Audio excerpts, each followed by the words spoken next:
8 de la mañana, 57 minutos. Como les adelantamos hace un rato, el Frente Amplio se encuentra trabajando en proyectos de ley para aumentar la edad mínima para casarse y también para que los delitos sexuales sean imprescriptibles. Para hablar de este y otros temas, recibimos esta mañana a la senadora del Frente Amplio, Silvia Nane. Bienvenida. ¿Qué tal? Buen día. ¿Cómo les va? ¿Cómo andan? Muy bien. Bueno, ¿cuál es el objetivo de este trabajo que están haciendo? Si le parece, arrancamos por el tema de la edad mínima de matrimonio. Es 16 años con consentimiento de los padres actualmente. ¿Qué suceso de la actualidad hace pensar, reflexionar e intentar cambiar esto? Bueno, a ver, varias cosas. Más que sucesos de la actualidad, hay una circunstancia que es más bien histórica en este sentido y que tiene que ver con varios estudios de organismos internacionales y con que Uruguay tenga un cumplimiento de los tratados internacionales que ha suscrito y que ha ratificado. Para poner un poco el tema en contexto, previo a la ley conocida como Ley de Matrimonio Igualitario del 2013, la edad mínima para casarse en Uruguay era de 12 años para las mujeres y 14 para los varones. Voy a hacer un poquito más de historia hacia atrás en lo que tiene que ver con las convenciones internacionales. La Convención de los Derechos del Niño es de 1989, Uruguay la ratificó en 1990, es decir, al año siguiente. Y ya en la Convención de los Derechos del Niño se exhorta a los Estados parte a tomar medidas legales para prevenir el matrimonio infantil. Cuando uno va y mira a ver que se considera como infantil es el matrimonio entre aquellas donde uno o dos de los cónyuges son menores a 18 años.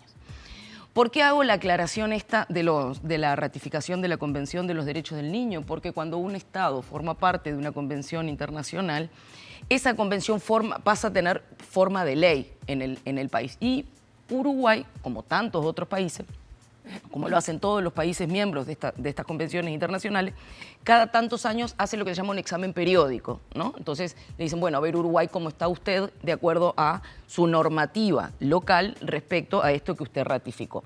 Uruguay tiene varias observaciones a lo largo desde la convención para acá, creo que la primera fue en el 96, donde les dice, recomendamos que adecuen la normativa para cumplir con la edad mínima de matrimonio en 18 años, tal como lo indica la Convención de los Derechos del Niño. Ahí está la Convención para toda forma de discriminación contra la mujer de las Naciones Unidas también, que le hace a Uruguay la misma recomendación, y la Declaración Universal de Derechos Humanos, con su ratificación por parte de Uruguay también, que también le hace esa recomendación en lo que se llama el examen periódico universal. Esto es para poner el tema en un contexto de adecuación de la normativa local a lo que son los tratados internacionales. Y ahí me voy a la historia de Uruguay. Uruguay, previo a esta ley que yo les mencionaba, que es la ley conocida como Ley de Matrimonio Igualitario, establece esos 12 y 14, los establece en 16 como edad mínima para ambos sexos, con consentimiento de los padres.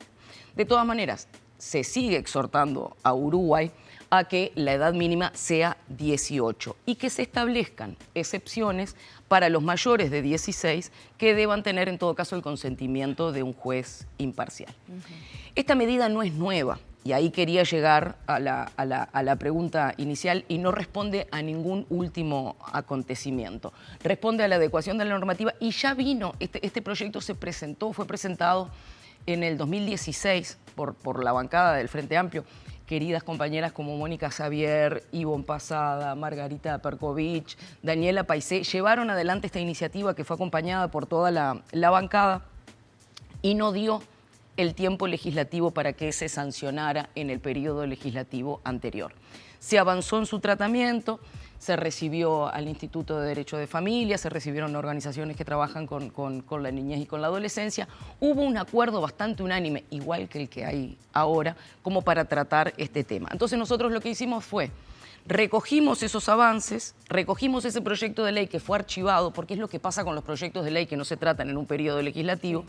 Levantamos ese proyecto de ley del archivo, le incluimos las modificaciones que habían sido sugeridas por la Academia y ahora que la Comisión de Derechos Humanos y Equidad de Género es permanente en el Senado, y tiene potestades legislativas, lo vamos a presentar en esa comisión, lo presentamos a la bancada, hay acuerdo en la bancada, hicimos las conversaciones en la Comisión de Derechos Humanos y Equidad de Género del Senado y hay voluntad política de avanzar en este tema, por lo cual de otro modo, si no, entendemos Uruguay que hay que estaría aprovechar. incumpliendo con acuerdos internacionales que tiene firmados. Exactamente, y hay una cuestión, si me permiten un minutito más con esto, y es tratar de entender, más allá de toda la cuestión de los tratados internacionales, que reitero, desde el momento que un país lo ratifica, tienen fuerza de ley, entender el problema o el fenómeno del matrimonio infantil.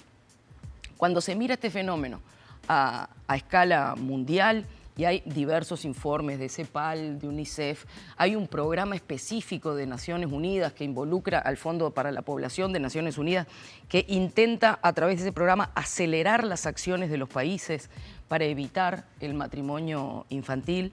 Hay estudios que post pandemia, se calculaban los estudios internacionales que de acá al 2030, unos 100 millones de niñas iban a ser víctimas y ahora vamos a ir de este fenómeno, y que con la pandemia se pudo haber avanzado esta cifra entre 10 y un 20%. Cuando nosotros traemos esa realidad a nivel local, a nivel regional, en América Latina y el Caribe hay estudios de la CEPAL que van en países como República Dominicana, de un 36% de mujeres de entre 20 y 24 años que contraen matrimonio o inician uniones libres antes de los 18. ¿Por qué hago la distinción de entre 20 y 24 y por qué hago la distinción también de las uniones libres? Entre 20 y 24 es lo que marca la estadística, porque entonces no determina, digamos, un aspecto generacional posterior, o mejor dicho, anterior al cual se pueden tomar medidas. ¿Qué quiero decir? Que si nosotros hoy le preguntamos a mujeres entre 20 y 24, estamos tratando un tema contemporáneo. No es un tema que se diera de repente en las generaciones anteriores. Por eso entre 20 y 24. Y esa cifra de que contrajeron matrimonio o iniciaron uniones libres es porque UNICEF considera el matrimonio infantil, dentro del matrimonio infantil también las uniones tempranas, las uniones libres. Y después vamos un poquito hasta ahí. Que no son tan libres en algunos casos. Exactamente. Pero entonces les decía, estar, por ejemplo, República Dominicana con un 36% de prevalencia y tenemos otros países con un 9%. Pero ¿dónde está Uruguay? En eso está en un 25%. O sea, Uruguay está de mitad de tabla hacia arriba en términos de uniones tempranas. Entonces, entendemos que cuando uno además mira un poquito más en profundidad esas cifras de las encuestas, que hay encuestas de UNICEF, se da sobre todo esa característica de la unión temprana sobre todo con niñas, obviamente, y en poblaciones de ámbito rural y digamos, en los estratos socioeconómicos más bajos. Con lo cual, cuando uno después mira cómo son las consecuencias, cuáles son las consecuencias de esas uniones tempranas, que tienen un sesgo de género muy importante, es un menor acceso a la educación, porque se tienen que dedicar a las tareas del hogar. Exactamente. Al iniciar la vida, digamos, doméstica en un ámbito intrafamiliar como principal actividad, el estudio se resiente, hay mucho más abandono escolar.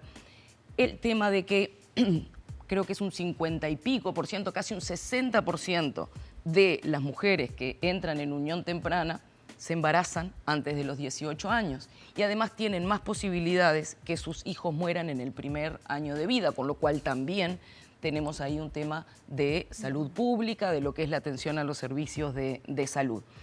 También los estudios indican de que hay mayor prevalencia de la violencia basada en género en ese tipo de vínculos.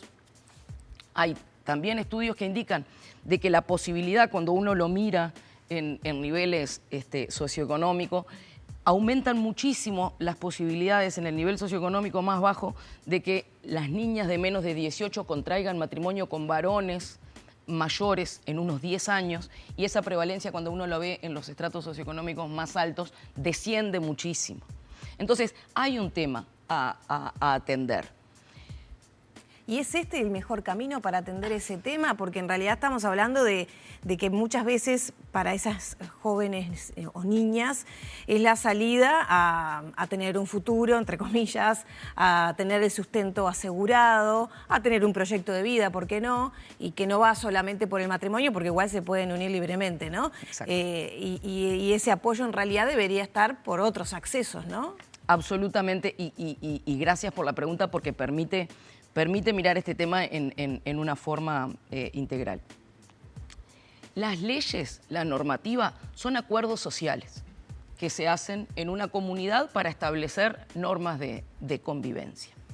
No por el hecho de que algo sea ley se soluciona en forma inmediata, y eso creo que todos lo entendemos. Hay una canción de Silvio Rodríguez que dice: absurdo suponer que el paraíso es solo la igualdad, las buenas leyes, ¿no?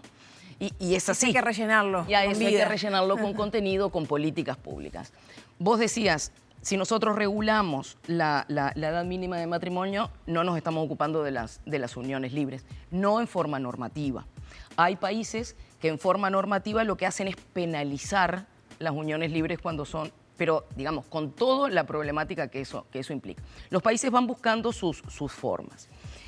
Creo que poder hacer desde la norma lo que hay que hacer es una señal, pero no tiene que ser la única. De hecho, nosotros estamos trabajando en no solamente presentar el proyecto de ley, sino presentar, hay guías internacionales, una guía justamente que hizo este programa de Naciones Unidas para acelerar las acciones contra el matrimonio infantil, que establece una serie de recomendaciones de cómo ir aplicando otras medidas hacia los estados parte para que justamente se pueda atender el problema en su integralidad. Y entonces ahí hay otros actores fundamentales, que son los actores de la educación.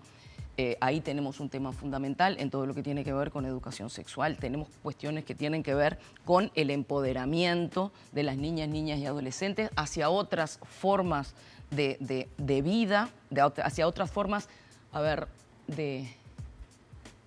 hacia que se empoderen en la posibilidad de soñar. El único proyecto de vida no sea... Lo que decía Lore recién. De soñar otros proyectos de vida, de poder encaminarlos.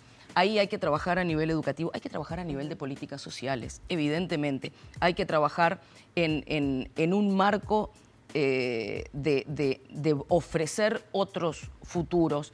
Es en un marco de salud pública, porque también parte de todo esto es el acceso a los servicios de salud, el acceso a los servicios de justicia. Entonces hay el Estado todo, junto con la sociedad civil, que es en definitiva quien está de pata en la calle y viviendo muchas veces las consecuencias de este problema, la justicia. O sea, acá tiene que haber una acción de todo el Estado. Por lo cual decía que entendemos que no solamente va por la cuestión de presentar el proyecto de ley, que es importante, porque establece una señal normativa importante de hacia dónde vamos como comunidad, sino que la idea nuestra es presentar una minuta de comunicación al Poder Ejecutivo para poder atender este tema de una forma integral en base justamente a algunas de las recomendaciones de estos. Senadora, ¿y qué apoyos está teniendo este proyecto? Sobre todo teniendo en cuenta que quien preside la Cámara Alta es Beatriz Argimón, una mujer que siempre ha estado en contacto con este tipo de políticas de defensa de derechos de las mujeres. ¿Qué adhesión está teniendo los partidos del oficialismo? Mira, el otro día tuvimos la primera reunión de la Comisión de Derechos Humanos y Equidad de Género. Ahora tenemos la próxima, el 25. Y en la primera que tuvimos hubo un acuerdo general. Hubo un acuerdo general de comenzar a estudiar el proyecto, de darle tratamiento. No hay voces contrarias. No hubo. Se entiende que es la política en la que se debe trabajar. Sí, no hubo voces contrarias el otro día en la comisión.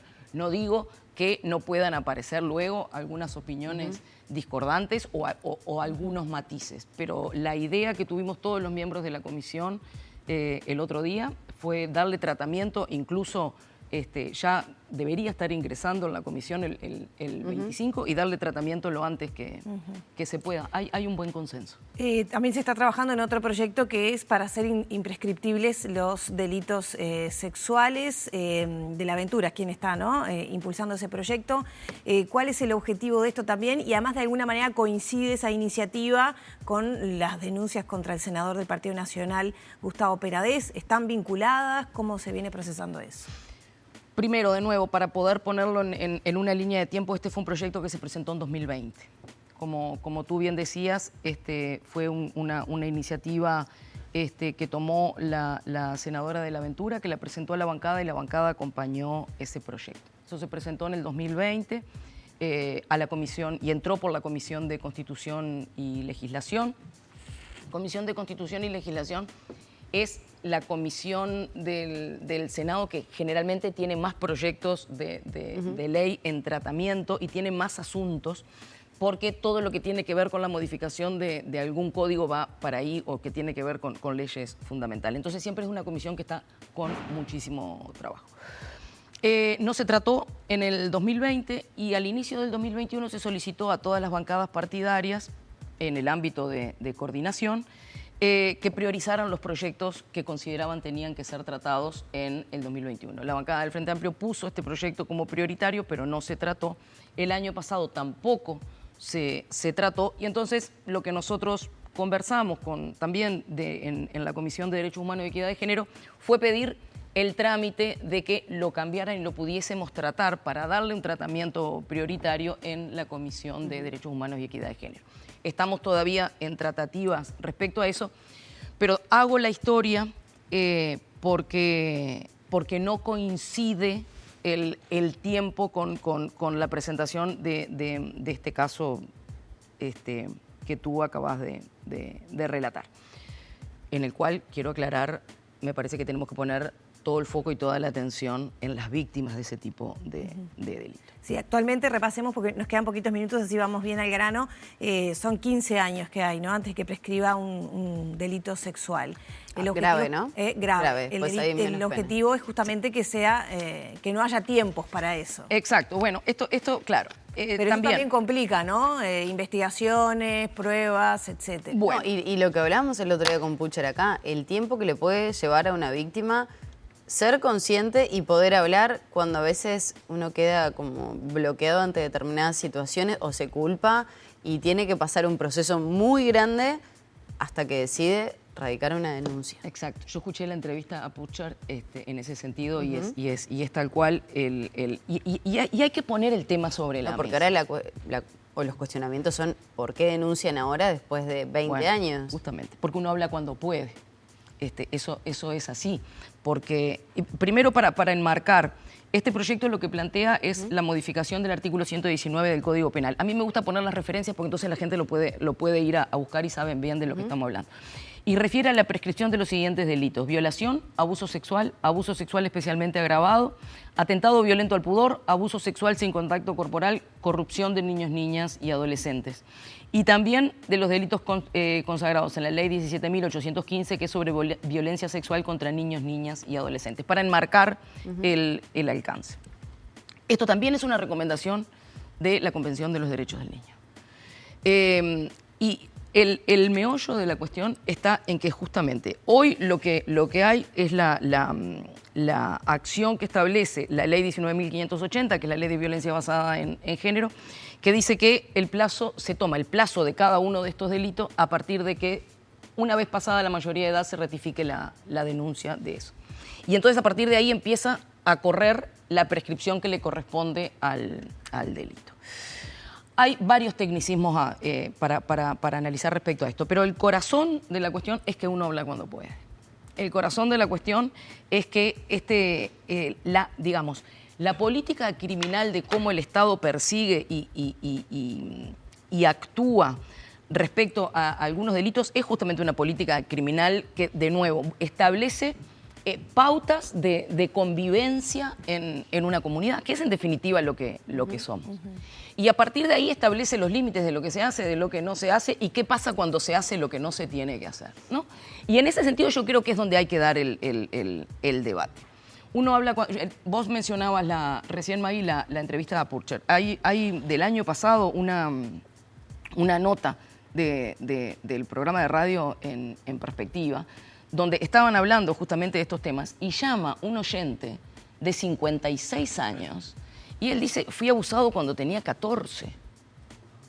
Y me siento en la obligación de hablar, dice el hombre. Fíjese, por escuchar un programa de radio 40 y pico de años después, y no sabemos si después hizo la denuncia o no la hizo. Muy probablemente no la haya hecho, o sí, no sé cómo sigue la historia, pero a lo que voy es, el emergente es en el momento en el que uno puede. Y cuando nosotros miramos qué es lo que está pasando con los delitos sexuales contra niños, niñas o adolescentes, lo único que se observa es un ascenso.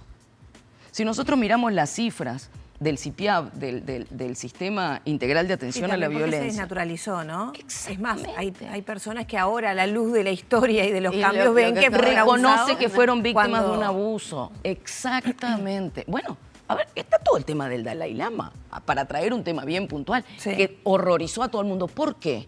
Porque es una práctica que hoy nos horroriza, porque las sociedades van avanzando, van cambiando. Y eso no quiere decir que la normativa siempre avance en la misma sintonía. Sabemos que la normativa es reactiva. Lo que creo que no podemos ser reactivos y tenemos que ser lo más proactivos posible y lo más responsables posible es poner los temas en debate. Bien. Este proyecto hoy, si lo tratamos con seriedad, inicia un debate que nos debemos como sociedad y que nos debemos como mundo adulto. Sin dudas. Muchas gracias, senadora. Un gusto enorme. Cerramos por aquí la entrevista con la senadora del Frente Amplio, Silvia Nane, 9 de la mañana, 18 minutos.